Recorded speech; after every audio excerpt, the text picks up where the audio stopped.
अगर आपने अभी तक हमारा चैनल सब्सक्राइब नहीं किया तो अभी सब्सक्राइब करें और बेल आइकॉन को क्लिक करके हमारी लेटेस्ट वीडियोस के बारे में अपडेट।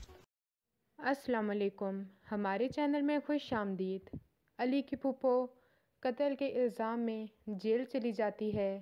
अली उनसे मिलने के लिए आता है मगर वो मिलने से इनकार कर देती हैं। हुस्ना और एनी वकील का इंतज़ाम करते हैं मगर उनके पास इतने पैसे नहीं होते कि कोई अच्छा वकील हायर कर सकें।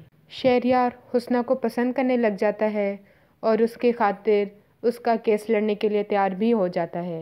केस के दौरान में उसे इस बात का पता चलता है कि विक्की एनी को ब्लैकमेल करता था और ये बात हुस्ना ने उसको नहीं बताई तो वो बहुत गुस्से होता है कि ये बात पहले मुझे बतानी चाहिए थी। तो एनी उनको सारी हकीकत बताती है मगर शहरयार को यकीन नहीं आता।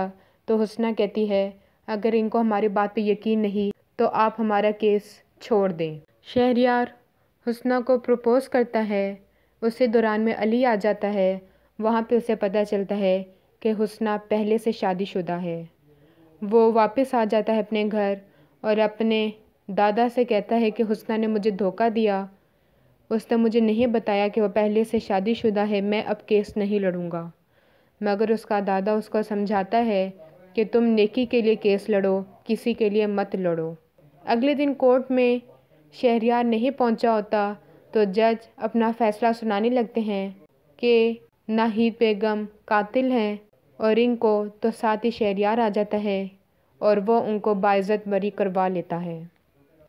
शहरयार का भाई एनी को पसंद करता है और उसको प्रपोज़ करता है मगर एनी इस बात को रद्द कर देती है और उसको इनकार कर देती है। हमारी मज़ीद वीडियो को देखने के लिए हमारे चैनल को सब्सक्राइब करें, बेल आइकन को दबाना ना भूलिएगा। अगली वीडियो तक के लिए अल्लाह हाफ़िज़।